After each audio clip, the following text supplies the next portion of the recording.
men så havde jeg nok startet en religiøs bevægelse eller noget. Nej, jeg tror, eller politisk parti.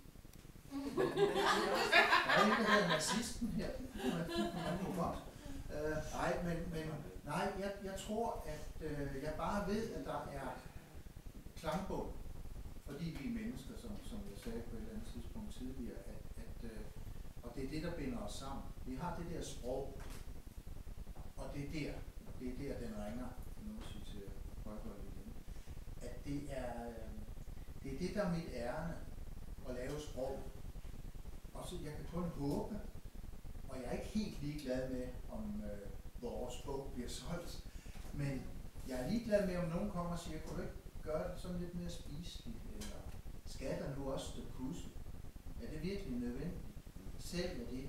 Jamen det skal der, fordi det skriver det, jeg personligt. Jeg ved ikke, hvordan det er at have sådan et underliv, som kvinderne har, men denne her person lider og vil hævne sig. Og det er sådan, man gør det i det her tilfælde. Og alle de ting, de er på spil i alles liv. Og det,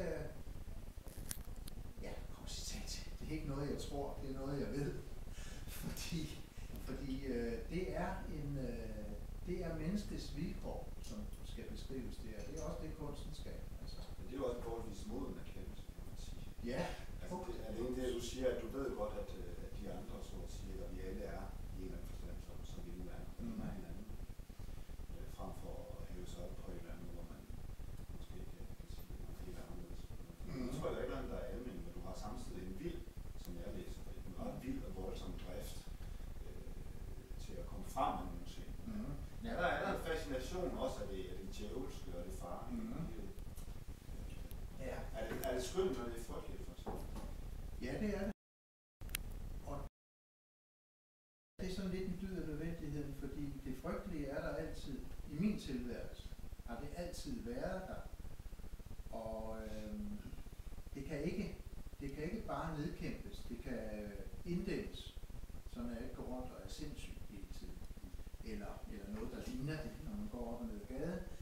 Men jeg kan jo have gjort nogle ting, som min tilværelse er fuldstændig skudt gennem hovedet. Og jeg er jo ikke nogen Edgar Allan Poe, som det eneste, jeg misbruger, det er sådan på almindelig husholdningsniveau med rødvin og den slags. Ikke? Altså fuldstændig som alle andre. Der er mit fælles vilkår til. Nej, men jeg er nødt til at erkende, at i mit liv har der været temmelig mange voldsomme og stride ting ude på kanten. Sådan har jeg oplevet det. Og det er dem, der bliver trukket frem, næsten uden jeg behøver at gøre noget til. Så de ligger altså her hele tiden. At det så er mit vilkår, det kan jeg så finde genklang, når jeg snakker med andre eller læser de der berømte filosofer eller noget. Det er det, de snakker om. Kierkegaard, for mit store idol. At angsten, den er der hele tiden. Det er kun idioterne, der ikke har opdaget, at den er der hele tiden. Ja, for nu at tage det kort, ikke? Det er så Kierkegaards udlægning. Det mener jeg nu så ikke der, at det er faktum. Men dem, der har mødt den og har erkendt den, de har ikke fundet nogen løsning, vel? De har fået et nyt problem.